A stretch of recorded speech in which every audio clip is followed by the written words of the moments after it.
All right, next up we have Lake Region Thunder, that is, joining us today. Coach, can you introduce yourself along with your players that you brought with you? Yes, sir. So I am Coach King, the new head coach at Lake Region. With me today, I have Amari Davis, who is a receiver and DB for the program, class of 2025.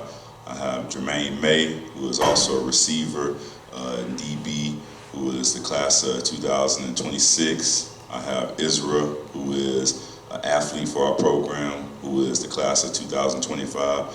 And then I have Austin Hart, who is also class of 2025, who is a receiver, DB, and also quarterback. Okay.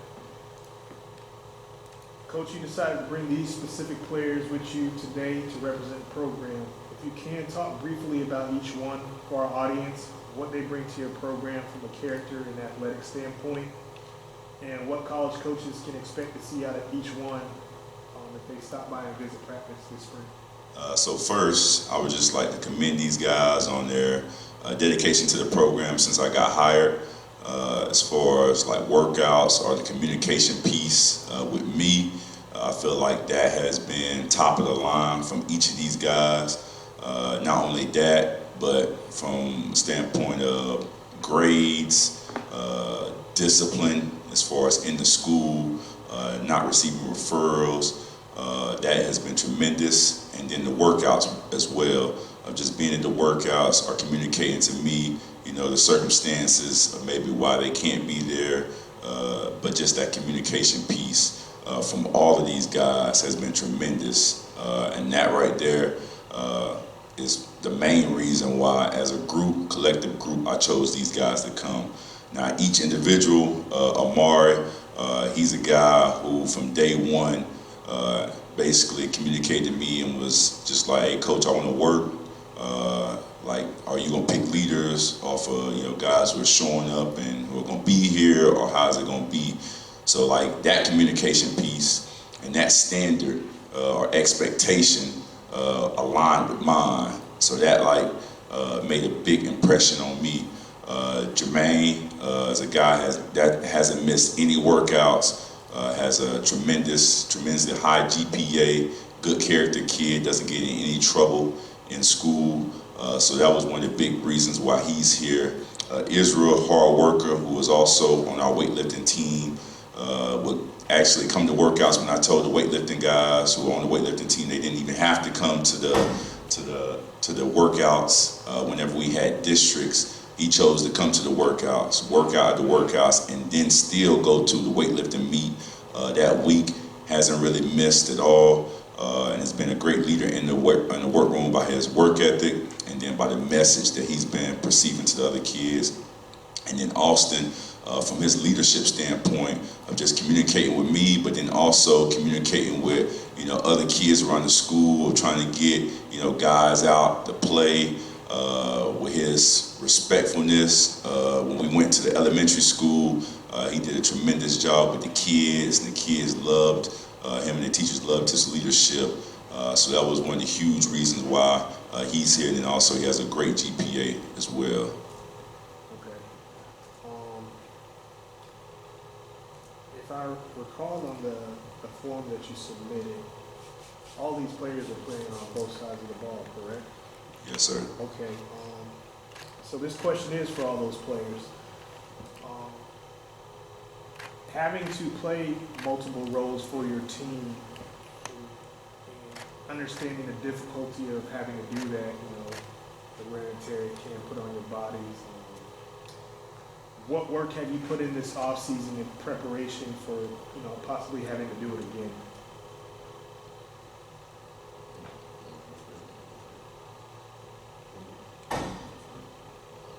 Some of the work I put in was we'd be in the weight room 24/7 lifting, going through routes over and over. We just basically working, trying to get better and perfect our craft.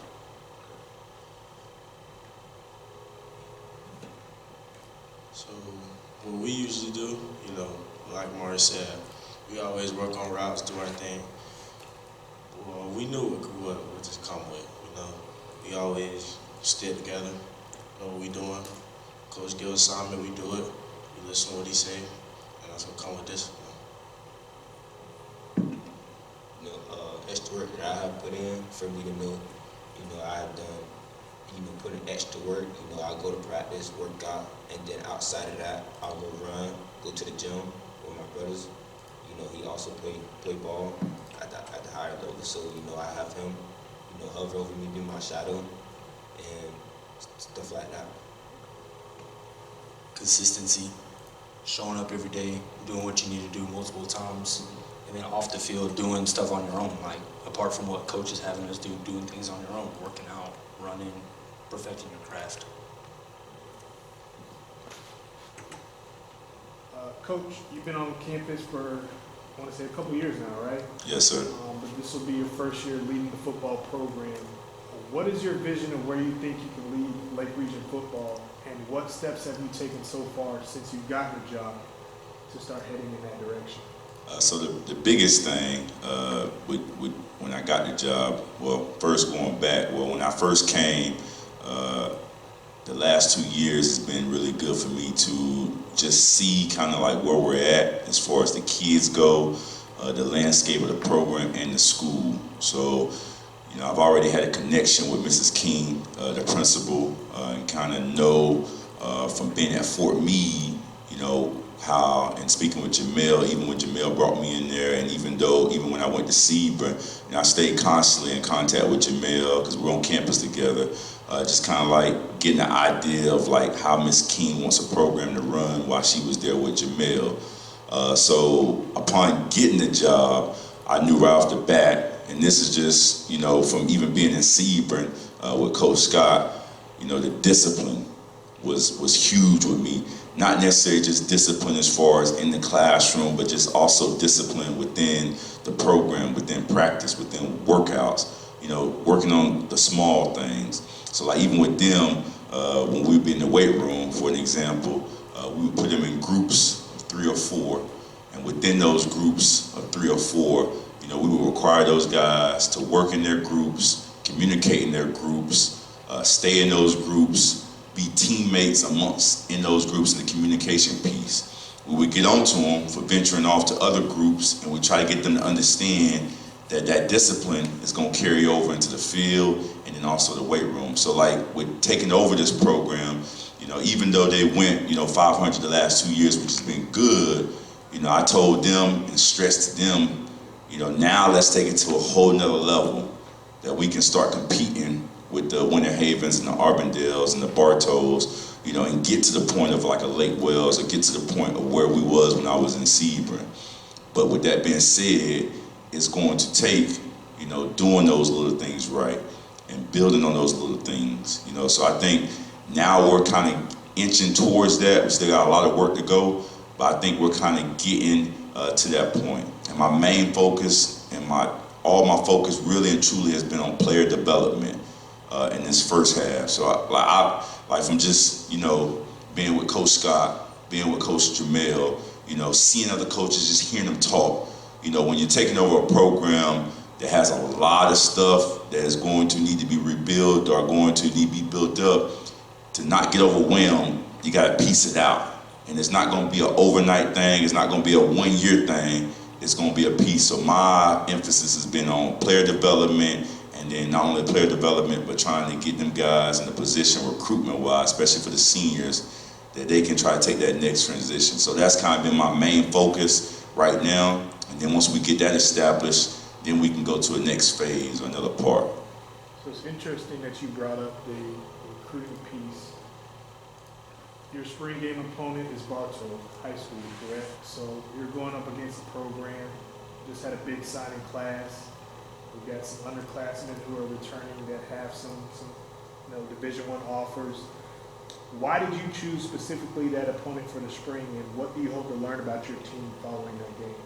So like I told my guys, even coming in, the big message is in order for, the county, in order for the state and the recruiters to take us seriously, we got to not only play these guys, but we got to get to a level where we can compete against these guys.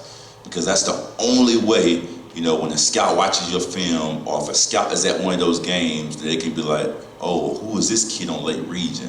You know, no offenses to the Avon Parks and the Lake Placids, you know, at this point, but, you know, you can have a big game against them, and it's just kind of like, them programs are not really respectable. They're not where they need to be at. No offense to those programs at all. But if you can do that against a Bartow, if you can do that against a Winter Haven or against an Arbondale, it makes so much more impact on that recruitment process. Not to mention, we got some good, talented kids here at Lake Region. I've noticed that since I've been here. We got some guys who compete. We got some guys who are athletic enough to play on that level. Now it's just a matter of getting the discipline, getting the consistency, and then going out there and just making it happen and competing. So that was my biggest thing with scheduling the Bartow game. But then also, like I told them and told my coaches, it's gonna give us a chance to go into the summer and then, okay, like these are our weakness areas. This is where we need to develop and where we need to get stronger at throughout the whole off season, whether it's more in the strength and conditioning, more in the schematics, you know, more in the discipline, more in the consistency, whatever the case may be. But this Bartow game is gonna give us a good indicator on where we need to go. That's even why I also had offered, but it couldn't work out, where we could split the spring game and have Bartow and Sebring, just because I want to expose our kids to as much high competition as possible, if that makes any sense.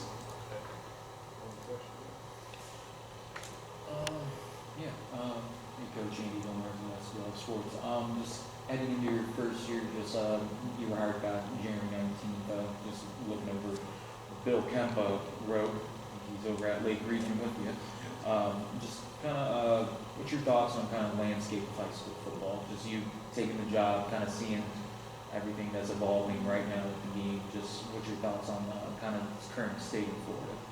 Well, I mean, I'll be honest with you, like for a school like us, LA Region, the NIL is kind of, it's kind of scary because it really won't work out with us because we don't really at this point have, you know, the funds in order to really compete with the other schools.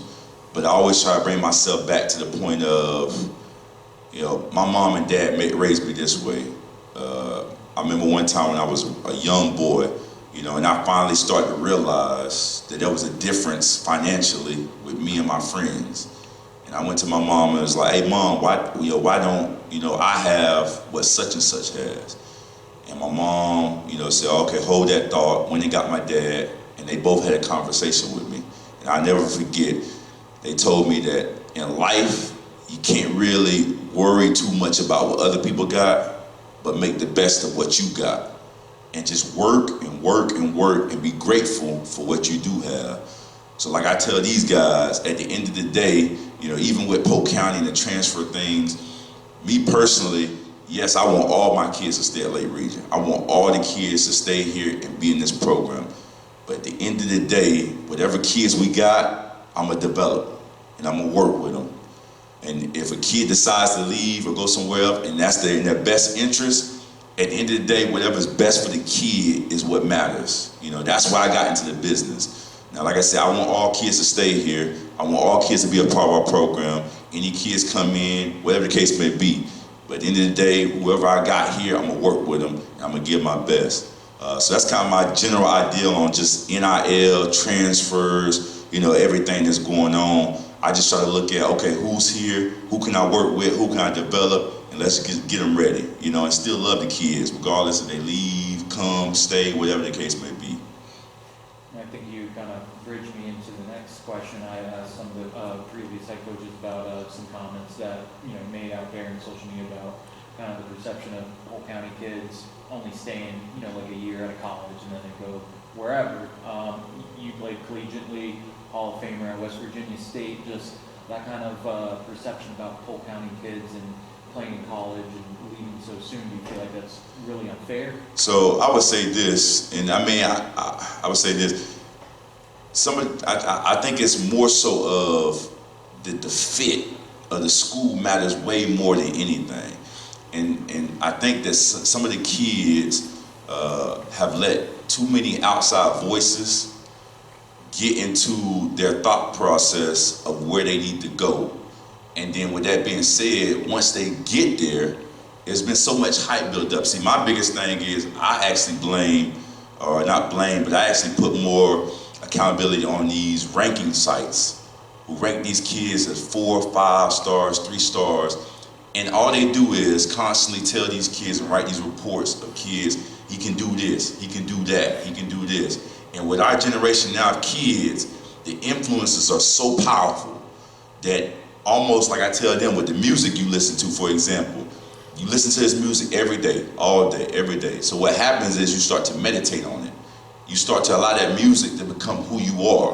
Where they see these things of how good they are, or this and that and everything, and no, this school has all this and this school has all that, that when they go to these visits with the wrong people in their ears, they're worried about, you know, what can the school do for me as far as these and that go, without not really thinking, well, is this a good fit for me?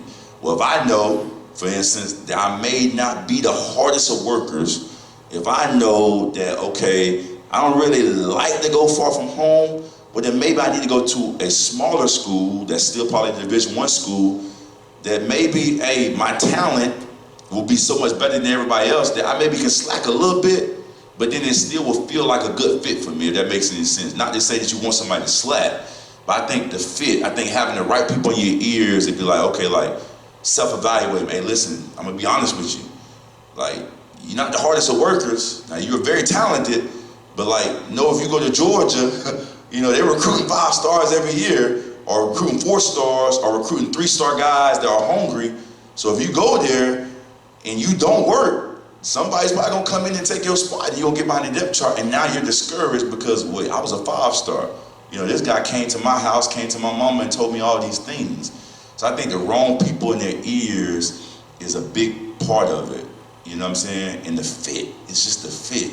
But I do think it is kind of unfair because of the fact that you kind of have to know, you know, all these things about the situation before you kind of like can choose, kind of like just looking at the overall picture, if that makes any sense. Absolutely, and to touch on what you were saying about kind of the services given them stars and everything, do you feel like the 7-on-7 circuit just, I mean, obviously I'm a proponent of, it's great within the team aspect of it, but the independent circuits, it seems they get evaluated very heavily within that. Do you feel like that's another thing that's being kind of overblown a little bit? And see this, and yeah, it's with 7-on-7, because we used to have an AAU 7-on-7 team, but like my friend Duck would always be like messing with me about like we don't run, like when I did the 7-on-7, we would run like actual traditional routes that you would run like in a system, you know, and we kind of ran it like, hey man, listen, like we're not gonna come out and do all this crazy stuff or whatever the case may be. We're gonna structure it almost like a high school system, you know, that can help you whenever you play for a high school team, because really and truly 7-on-7 should be to improve your passing game. Because, I mean, they'll talk about in the league, everything is transitioning more to a passing league. That's why you see high school kids can go into college and be more college ready to play right away. That's why you see college kids can go into the NFL and they can be more ready to play right away because of 7-on-7. They've been so exposed to so many coverages, so many routes. Their reaction time is getting so much better. Their recognition of everything is getting so much better. So it has been a huge benefit. I think that the disadvantages come when you get guys who either systematically are just kind of like running whatever, which are building bad habits, or guys which are allowing kids to build bad habits by, hey, you can come play with us this week, go play with that team next week. You know, hey, well, we're gonna fly out to LA, but then you bring in another kid from a 5-star from New York or from another place to play with you. You know, all those things weigh heavily on the mentality, the mental of a kid, which are shaping the kids. At the end of the day, these are still kids. You know what I'm saying? Like, regardless how mature we think they are, their minds are still growing. They still got a lot of growing to do. My wife reminds me of this all the time. You know, even with our 3-year-old girl, you know, because I'm all about like discipline, this and that. She's still 3 years old. Like, she still has a lot of growing to do. And I think it's the same way with these kids, you know, especially with the 7-on-7. Thank you, Coach. Yes, sir. Thank y'all. guess the last question before we wrap this up, doing this for the players, every single one of you. What are your individual goals you hope to accomplish, and what are some team goals you hope to see you all reach during the spring period? It's team goals. Yeah, your individual goals and team goals that you want to accomplish this spring. I hope to accomplish leadership and lead my team to a better season we had last year. And for the team goals, just for us to be the team we should be, and the team we know we is, because we have a lot of talent on and off the field, offense and defense. We might have to all play both sides of the ball, but we still have talent, and people feel like you feel me? People feel like where we come from and where we say our name, we trash. But they don't know what goes on behind closed doors. And I feel like we'll make a statement when we go against Bartow. Y'all should see a lot of it out of all of us. And it'll be a good game.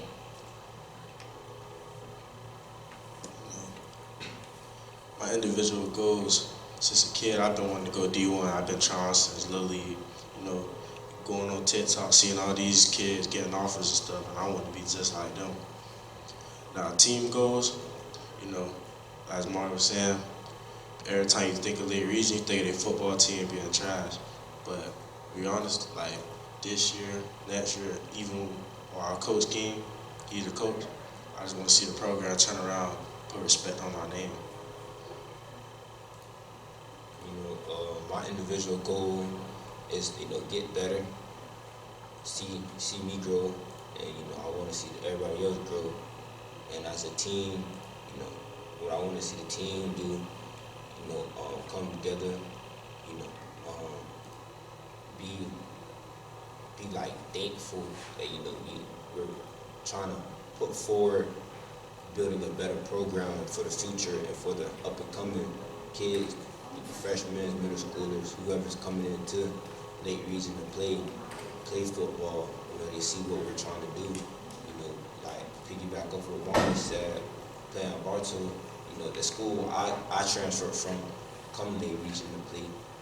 I feel like we'll make a big statement against them. Individual goals, I like to make it to college, and just from a leadership standpoint, I like to take more initiative and working with the other guys, letting them know, like, hey, this is what needs to be done, teaching them up. And building off what Marty and Maine said, like, from the last 2 seasons we've had, like Coach said, we went 500, and we definitely can do better, so just keep working on and making the program better than what it is. Coach, do you have any final words that you'd like to leave for the fans of college coaches of what they can expect out of the program this spring? Yes. So from the hard work that these kids have put in, and from the talent that we got, yes, we still got we still got work to do, but I really do feel like we have an opportunity, especially with the way the schedule's been put together, that we can compete this year, and that we can kind of start to get over that hump and really turn Lake Region into something respectable and competitive. So I'm hoping that, whether you're a fan of Lake Region or whatever the case may be, that you can come, support, check us out, and at least give us the opportunity to show that we've been different before you decide to put the perception of what Lake Region was, on these kids and myself for the future moving forward. At least give us a chance to at least show where we're going. And I would like to thank everybody too for allowing us to be here and taking the time to interview these kids and myself. Now that's about it. Thank you, Coach.